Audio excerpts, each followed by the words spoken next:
Hello friends and welcome back to Build On Acres. Are you tired of the wimpy garden tractors of today? Well, so are we.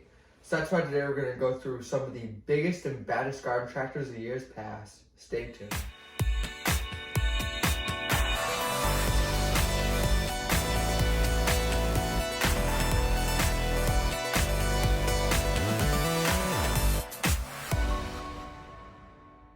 So as Brett said, the offerings from today are really kind of disgusting as far as garden tractors go.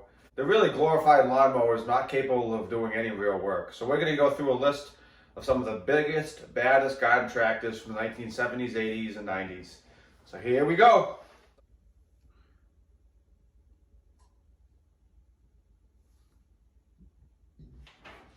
So the first one on our list that we see is the Allis Chalmers 720. Which is basically the same as the PowerMax 9020 Simplicity that you've seen in our other previous videos. One of the biggest tractors of its time. It had three speeds, or three ranges, I should say, over hydrostatic transmission. So it's one of the heaviest garden tractors of any time and one of the biggest of any time. If you actually ask a lot of people, they will say it is the single biggest garden tractor ever made. But there are some other tractors on this list that are pretty comparable, so let's look at those. So the second tractor we see is the Ariens GT20. Admittingly, I don't know much about the Ariens brand.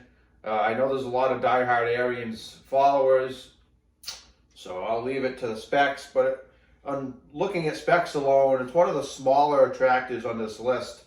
But that's not to say that it's not a great garden tractor. Still much bigger than anything you're going to buy today. So third on the list is the Bolens HT23. Now, this is one of the last of the large frame Bolens. They started out with, I believe it was the 1250, was one of the earlier large frames. And they had like the 1886. I think there might have been a 1476. I'm not real familiar with the Bolens lineup. But the HT23 was one of the biggest before they started going to the Iseki diesel models. So it's the biggest gas model. It's got a 23 horsepower Kohler. It's about 1,100 pounds dry weight. It's a monster machine. I've seen these up close and personal, as well as an HT20, which is one size under.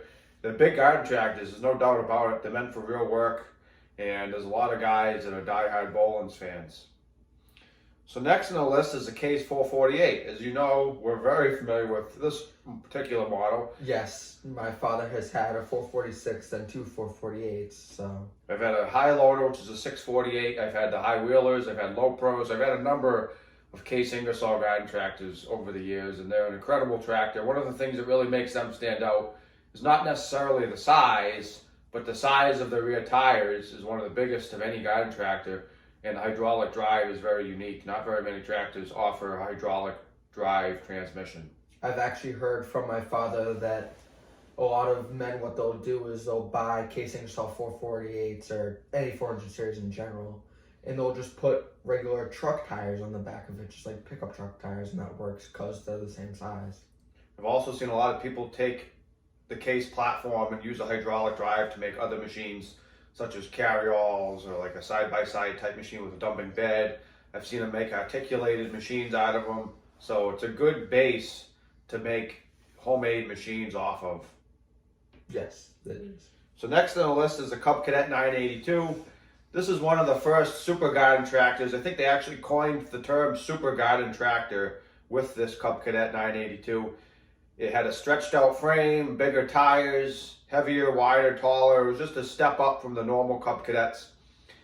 This came out in, let's see, around 1979, it looks like, and they made it until 86. So this was when the John Deere 400, the Bolens HT23, these are when a lot of these super garden tractors were coming on the market and catching the eyes of potential buyers.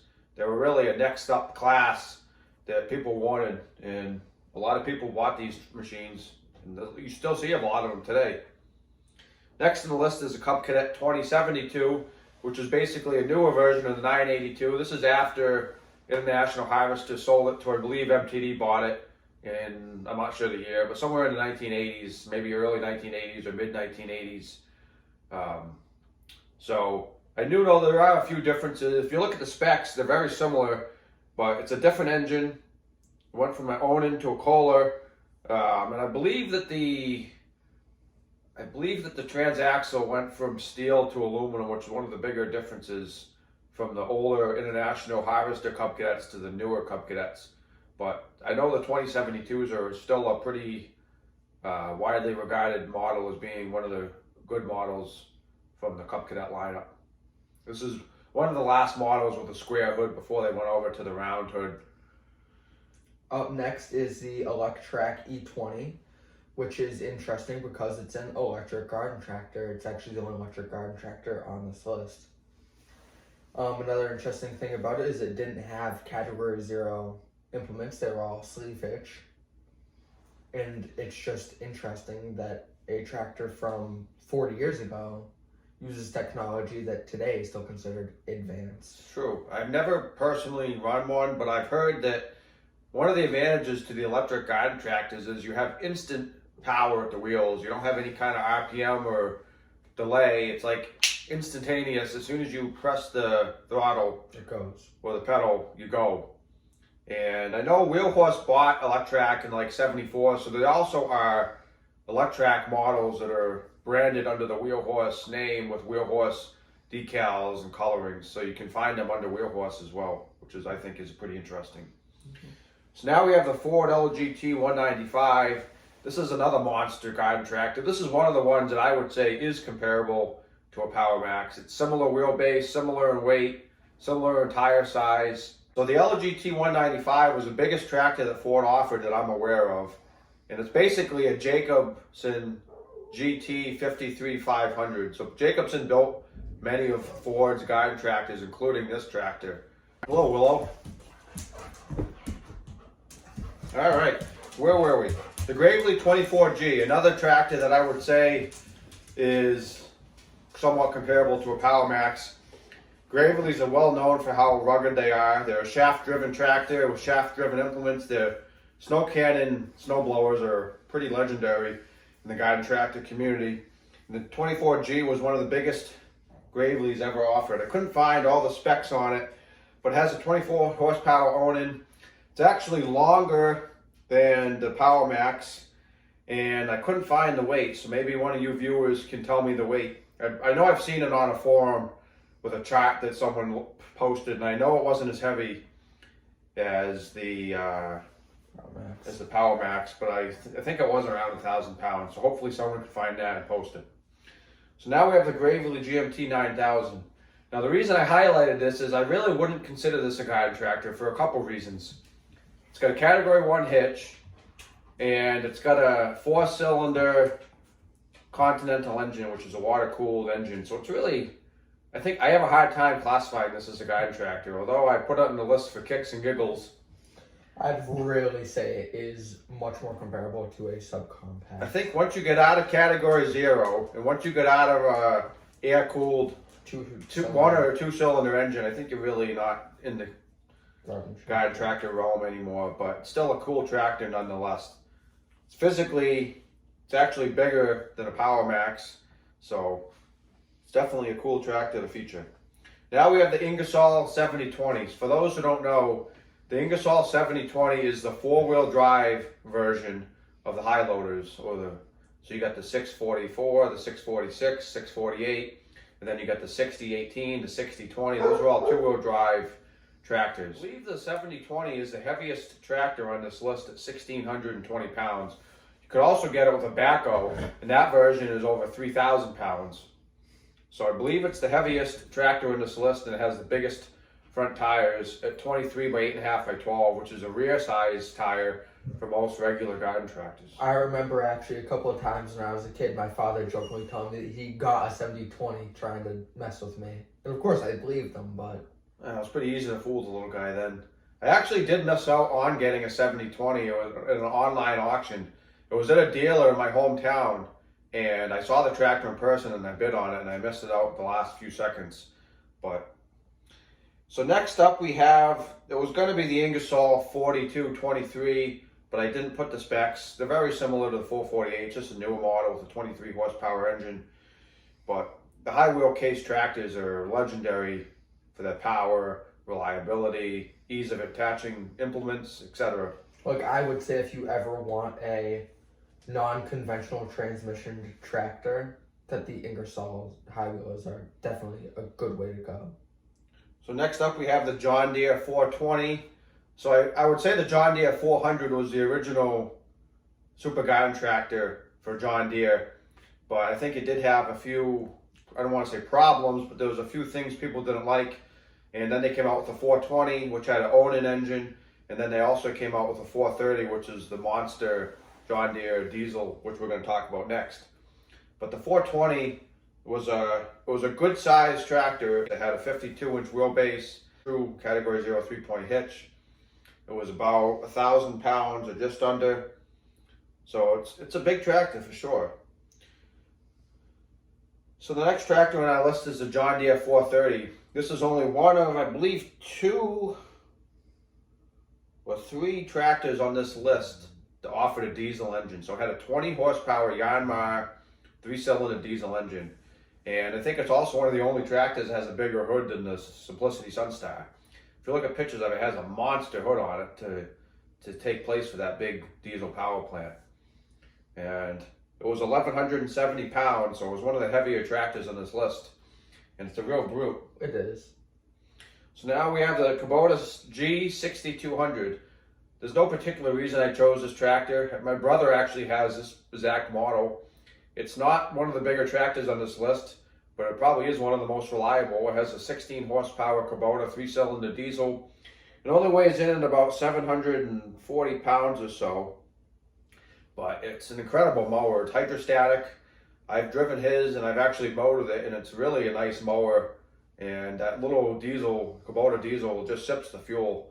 So it's very fuel efficient. And I just think it's a cool tractor to feature on the list. I'd say that it definitely doesn't deliver a simplicity grade cut, but that compared to most garden tractors, it does deliver a really nice cut. So now we've got the Massey Ferguson 1855, another tractor I'm not super familiar with. I know the 1855s are pretty sought after models. I would say they're mid-sized as far as a super garden tractor. They're 860 pounds dry. They have the typical 26 by 12 rear and the 18 by 8.5 front. I would say they're pretty comparable to a Craftsman FF or a John Deere 400 or a large frame Bolens. They're just a good super garden tractor. So now we have the MTD 990. These are pretty unique tractors. They made these under a ton of brands. They had like Farm King, Dayton, trying to think. They later transitioned into White, Ranch King, I think. But there's like, I've seen at least half a dozen different brands, and they're all basically the same. You can tell them instantly because the backs have 4 lug 27 by 9.5 tires, which is a unique lug pattern and a unique tire size. Most of them had around 16 horsepower engines, so they're not the biggest of tractors in this list or the most powerful, but you see a ton of them out there, and I think they deserve a spot in this list. They're not necessarily super garden tractors because of the sheer size, but they're called super garden tractors because of the size and just how popular they were. So next up we have another tractor that I would say is very comparable size-wise and feature-wise to the Power Max and to the Ford LGT 195, which is the Powerking 1620 and the UT 620. So these were made in the late 80s, early 90s. They had the same size tires basically that your Power Max has. They had hydrostatic transmissions. These were the later Power Kings with the plastic hoods. So the UT 620, as far as I know, had a few features standard the 1620 either didn't have or was optional. And I believe they had like a special quick attach for the UT 620 that the 1620 didn't have. But they're essentially the same tractor. So essentially what my father is saying is that if he had a choice, he'd much rather have a UT 620 than the If I had a 1620. choice, I would rather have the UT 620. I think it's a little more rare. It's probably got more features standard. But they also made these Power Kings under the Snapper brand, which we're going to get to in a little bit. So now we have the Power King 2418. So this is all steel model. It's got a gear drive transmission. This is, for sure, I would say has the biggest tires in this list. 8.3 by 24 rear tires, which I believe is going to give you about a 38 to 40 inch tall tire. And then it has, let's see, it's about 1,100 pounds, give or take. Now this is a big tractor. This is probably most comparable to like a small farm tractor. And truthfully, as much as I love the Power Maxes, I think this might be the best pulling tractor on this list because of the gear drive tranny. I think this, I've seen a number of Power Kings in person, the 16 series, the 24 series, and they're real, even the 16 series are real brutes, but the 24 series with their big tires just have that cool farm tractor look that you can't find in today's tractors. Like for me, when someone mentions Super Garden Tractor, this is the exact tractor I think of as a 2418. And this tractor also has, I believe, the most ground clearance of any tractor in this list with 19 inches. So if you wanted a tractor for pulling or for bringing in the woods, maybe logging, I think the Powerking 24 series would probably be the best choice in this list. So now we have the Sears FF24. A lot of people don't know, Sears offered Super Garden tractors to compete with the John Deere 400s and the large frame Bolens, Wheel Horse, D-Series, etc., which is where the FFs came in. I would say that one of the uglier tractors in this list, if I'm going to be honest, but they were packed full of features. They had Onan engines. They had 4 models. They had the 16, the 18, the 20, and the 24, representing the horsepower. So these tractors are pretty comparable to most of the other Super Garden tractors. They had about a 900-pound dry weight. They had 26 by 12 rear tires, 18 by 8.5 front tires. They had about a 52-inch wheelbase, I believe. I couldn't find that spec, but these are a unique tractor offered from Sears that a lot of people don't know about.